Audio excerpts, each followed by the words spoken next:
This is Valley News Live at 4.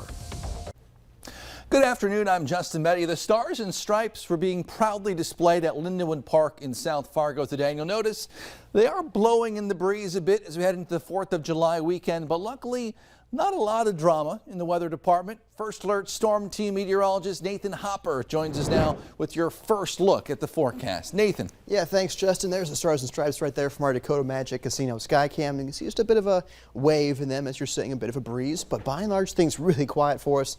You can see some sunshine, a few passing clouds casting a few shadows here or there, but by and large things look pretty good for this Friday for those folks who are heading out of town or getting off work here for this evening to enjoy the long holiday. Here's how things are shaping up satellite and radar wise.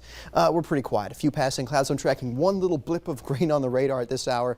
You can see just to the west of Carrington, you can see there that's pushing in toward, say, Steele County, Griggs County this hour, but it's very small. An isolated shower. I'm seeing a couple raindrops from that may be occurring as that's pushing its way toward the east. So that's what we're tracking for this evening, is that one little blip. For the weekend, though, things look to be a bit more active. For tonight, things are staying quiet. Look at that. Temperatures 70s by 8 o'clock, upper 60s with clear skies by 10 o'clock. And we do stay mild for this evening, so comfortable temperatures there. In Grand Forks, same story, staying pretty quiet, a few passing clouds here or there. But for the weekend, I'm tracking an active weather pattern for you. Multiple rain chances. Some uncertainty does remain on timing of this. The previous round of rain could affect the following rounds of rain. So kind of a complicated forecast, but we'll explain what folks can expect for the holiday. Justin coming up here in a few minutes. Sounds good. Thanks, Nathan. It's a good idea to keep the VNL weather app handy this weekend for forecasts right at your fingertips. You can check the current temperatures, look ahead to possible storm chances. You can download and use it for free. Just search VNL Weather in the App Store today. New at 4, a 21-year-old man from Bemidji is now under arrest, accused of trying to abduct 2 young girls at a park earlier this week. Detectives say Michael Wayne Peterson is now in custody in Beltrami County. On Sunday, 2 girls called police saying Peterson asked them to go into the woods with them, at one point wrapping his arm around one of the girls and trying to pick her up. When they screamed, he let go and ran away. Also new at 4, one vehicle crashed into a home in North Fargo this afternoon.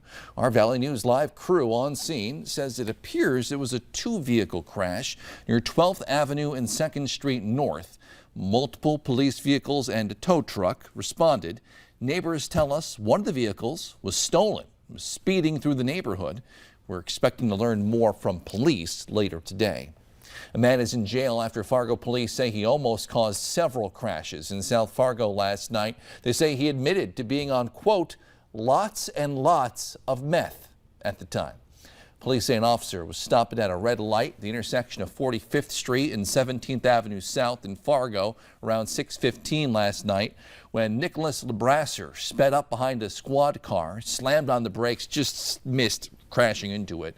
The officer then says LeBrasser sped down 45th Street at 60 to 70 miles an hour, swerving between vehicles, nearly causing several crashes. He was eventually detained and admitted, police say, to being on meth. He's charged with reckless endangerment, fleeing, and terrorizing. It's a big weekend for travel, and gas prices around Fargo and Moorhead are slowly coming down from their recent surge. According to AAA, the average cost for a gallon of regular unleaded is about $1.70 more than this time last year, sitting around $4.86 nationwide. Quick search on GasBuddy.com shows the cheapest gas in Fargo is $4.39 a gallon at Sam's Club and Costco. Meanwhile, Fleet Farm in Fargo and Orton's Holiday Station store in Moorhead have both switched their pumps to all prepay only to avoid gas drive-offs. For the month of June, Orton's Holiday Station store says they've lost about $4,000 due to gas drive-offs. North Dakota will use nearly $26 million in federal funding over the next several years to build a network of charging stations for electric vehicles around the state.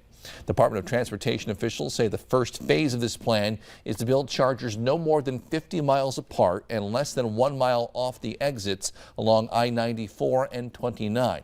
The funding comes from the federal infrastructure bill that Congress passed last fall. The nationwide program will create a fast charging network that will eventually include 500,000 stations. The federal program guides states on how to set these stations up so they function the same across the country and that they're easy to find and pay for. While it was jarring at the time, the moisture that fell during those spring snowstorms is beginning to produce some results for farmers. As Maya Fleck shows us, many producers are in the process of cutting hay, and they're very happy with the crop. Glenn Lennick is just one of many North Dakota farmers who won't have to worry about feed for his livestock this winter thanks to an excellent hay crop. Yeah, last year we got some hay. We weren't probably as bad as some people were, but it was not even close. I'm going to say probably 25% of what we're getting this year. Lennick began cutting and baling around a week ago. I mean, everything looks nice. I mean, pastures are grass like we haven't seen in a long time. And the crops all look really nice, I think, so far.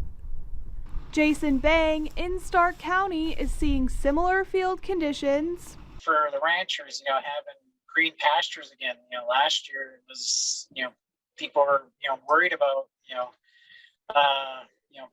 finding enough grass for their cows. Now this year, the grass is almost as high as the cows in some areas. This year's hay crop is 4 times larger than during the drought years. Last year we got about 300 to 400 bales in our first cutting, and this year we'll be right around the 1,200 bale mark. North Dakota producers facing rising input won't have to spend a lot of money for feed this winter. Fortunately, the skies have opened up and we have come out of drought. It's exciting to be able to look at the U.S. Drought Monitor map and see no color for the first time in a long time. And those that are in our hayfield are certainly noticing a difference as they make those passes. Many of the state's farmers are hoping for a second cutting of hay before the fall. Is one of the fortunate states to receive adequate moisture this year, in some cases more than adequate. Many neighboring states are still experiencing drought-like conditions. The USDA estimates about half the U.S. cow herd resides in a place of drought. The Minnesota National Guard could lose hundreds of soldiers soon if they don't get vaccinated against COVID-19 immediately. The U.S. Department of Defense's deadline for getting shots was in fact yesterday. More than 95% of the Minnesota National Guard's 13,000 members have been vaccinated. But according to the percentages that military officials provided, that still leaves about 600 members who could face dismissal. Nationwide, more than 40,000 Army National Guard soldiers, making up about 13% of its total troops, have not been vaccinated. Secretary of Defense Lloyd Austin ordered vaccinations for all members of the military back in 2021, though the deadlines vary by branch. A new poll finds abortion and women's rights are of growing concern across the country. President Biden laid out his plans to help women following the Supreme Court's decision to overturn Roe v. Wade. Skylar Henry has details. President Biden says Democrats need to expand their congressional majority in November's midterm elections if they want to guarantee abortion rights across the country. So the choice is clear. We either elect federal senators and representatives who will codify Roe, or Republicans who will elect the House and Senate who will try to ban abortions nationwide. 1 week since the Supreme Court overturned Roe versus Wade, a new poll found the issue is of growing concern for adults on both sides of the aisle. 22% say abortion or women's rights is a major concern the government should work on in the next year. That's more than double what the poll found just 6 months earlier. On Friday, the president met with 9 Democratic governors about protecting women's rights. I share the public outrage at this extremist court that's committed to moving America backwards. Many Republican-led states that have moved to restrict or ban abortion rights argue the federal government should stay out of the decision-making. Arkansas has made its decision. Other states might look at it differently. The Democratic governors promised their states will be safe havens for women coming from places that are outlawing abortion. Because of our location in the southeast, Mr. President, North Carolina is already seeing an influx of patients coming to our state. We are, in fact, that brick wall against this horrific Supreme Court decision. President Biden said the federal government will protect women who want to travel to other states to get an abortion. Skylar Henry, CBS News, the White House. The president also said his administration will protect women's access to medication through the Food and Drug Administration. President Joe Biden will present the nation's highest civilian honor, the Presidential Medal of Freedom, to 17 people, including actor Denzel Washington, gymnast Simone Biles, seen here, the late John McCain, and others. He'll recognize the New York City nurse as well, who rolled up her sleeve on live TV back in 2020 to receive the first COVID-19 dose given across the country. Others to receive the honor next week include former U.S. House member Gabrielle Giffords, who is dedicated to ending gun violence after being shot, and Apple co-founder Steve Jobs. Maroon 5 fans won't be able to catch their 2022 World Tour in Fargo. The show at the Fargo Dome, which was scheduled, has now been canceled. The group was originally supposed to play the Fargo Dome in 2020, but the pandemic postponed that show. So this is a second postponement. The show was set for August 12th. The Fargo Dome says if tickets were purchased through Ticketmaster, a refund will be issued within the next couple of weeks. North Dakota Department of Commerce is trying to build on the idea of 701 Day. North Dakota is one of the only states with just one area code. And some in the state are working to make 701 a symbol for the state. And today they're recognizing July 1st, 701, as 701 Day. They're releasing a package of gifts, postcards, and other social media pieces to commemorate the day. Still ahead, a warning about a baby product the FDA says you should stop using immediately after a few reports of child's death. Tracking this weekend's storm chances, looks like out toward the far west. Best chance of seeing strong to severe storms on Saturday. On Sunday, that marginal risk of severe storms does include our far western counties. Of course, holiday weekend, lots of travel going on. We'll break down what you can expect next.